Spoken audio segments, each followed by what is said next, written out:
বর্ষা-টর্ষার কারণে ভাবতেছি যে হয়তো বৃদ্ধি পাইছে, তো কমে যেতে পারে এই আশায় আছি আর কি।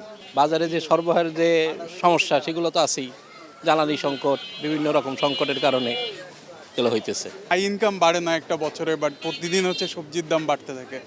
এর জন্য এই ক্লাসটা হয় আর কি গৃহিণীর সাথে, কারণ তাদের ডিমান্ডটা একটু বেশিই থাকে, আর পকেট থেকে যেহেতু আমাদের টাকা দেওয়া লাগে তখন দেখা যায় যে মিলে না আর কি।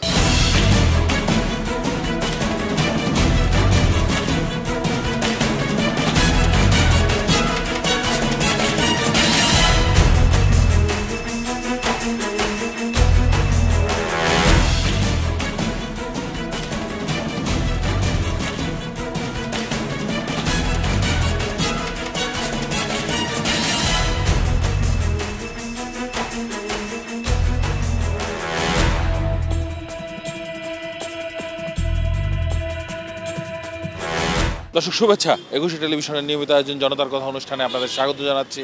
আমি আসিফ সুমিত। আপনারা জানেন সমসাময়িক ইস্যুতে সাধারণ মানুষের মতামত তুলে ধরতে আমাদের এই আয়োজন। আমাদের প্রত্যাশা দেশের শক্তিশালী গণতন্ত্র, আমরা চাই সরকারকে সহায়তা করতে। দর্শক, গত কয়েকদিন ধরেই নিত্যপণ্য নিয়ে নাভিশ্বাসে সাধারণ মানুষ।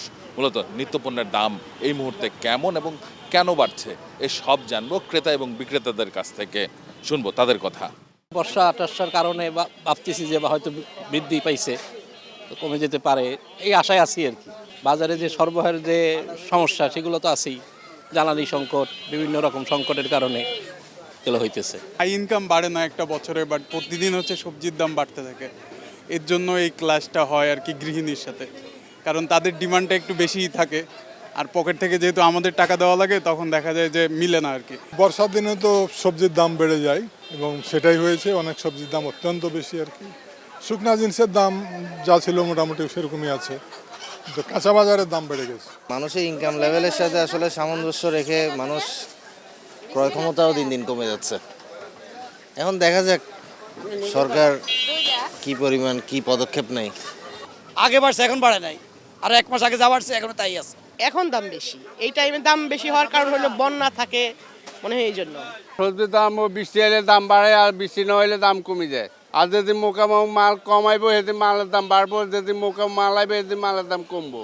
এই যেমন বেগুনে 80 টাকা, 100 টাকা, পুরল 60 টাকা, 70 টাকা, কারকলা 100 টাকা, করলা 100 টাকা, ঝিঙ্গা 80 টাকা, দুন্দুলা 80 টাকা, ভেন্ডি 80 টাকা, সব মালের দামে এখন কম।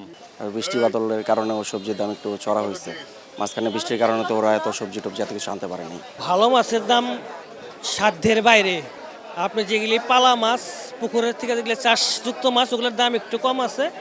আর তাছাড়া আপনার অন্য অন্য মাছগুলো মানে নিয়ন্ত্রণের বাইরে, দামগুলো খুব চড়া। যেমন আপনি 1 কেজি বাসা মাছ 2000 টাকা, তাহলে সবাইকে কিনতে পারবে? সব মাছই মনে হয় একটু বেশি দাম, কিন্তু আমরা সাধারণ মানুষ কিনবো কীভাবে এত দামে? একটু কম হলে হয়তো সবার জন্য যদি একটু সহজলভ্য হতো, সবাই হয়তো স্বাচ্ছন্দ্যে কিনতে পারতো। কারেন্ট বলি তাহলে আসলে আয়ত্তের মধ্যে নাই, আয়ত্তের বাইরে আছে। তারপর চেষ্টা করতেছি যেই মাছটাই আমরা আয়ত্তের মধ্যে পারি সেটা নেওয়ার চেষ্টা করতেছি। বর্ষাকাল তো দেখা যাচ্ছে মাছের এই সময় মাছ হচ্ছে, দেখা যাচ্ছে মাছ নদীতে নতুন করে ছাড়ে, পুকুরে নতুন করে মাছ ছাড়ে। পুরাতন মাছ যেগুলো বিক্রি হচ্ছে, মাছের আমদানি কম, সরবরাহ কম, এই কারণে দাম একটু বেশি মনে হচ্ছে। মুগডাল ছিল আপনার 140 আমাদের কিনা, এখন এটা কিনা হচ্ছে আমাদের 150, 10 টাকা করে পার কেজি দিতে পারছে। আর মুসুর ডাল আপনার আগে ছিল 32, এখন 4 টাকা করে বাড়ছে দেশিটা। আর বোল্ডারটা আপনার 4 টাকা করে বাড়ছে, আগে ছিল 78, এখন 82 টাকা কিনা। এটা মূলত যারা সিন্ডিকেট করে এরাই। এমনি তো কোনো দাম বাড়ার কোনো অপশন নাই, এর তো দাম উল্টা কমানোর কথা। সব তো ডাল ডোলের তো স্বাভাবিক আছে, যারা বড় বড় ব্যবসায়ী সিন্ডিকেট এরাই করতেছে। দর্শক, আপনারা শুনছিলেন সাধারণ মানুষের প্রতিক্রিয়া। সাধারণ মানুষ কিন্তু তাদের ভাবনাগুলো অসাধারণ, তাদের চিন্তা অনেক সূক্ষ্ম ও গভীর। দর্শক, জনতার কথা দেখতে প্রতি শনি, রবি, মঙ্গল এবং বুধবার চোখ রাখুন ২১ টেলিভিশনে। সঙ্গে থাকবো আমি আসিফ সুমিত।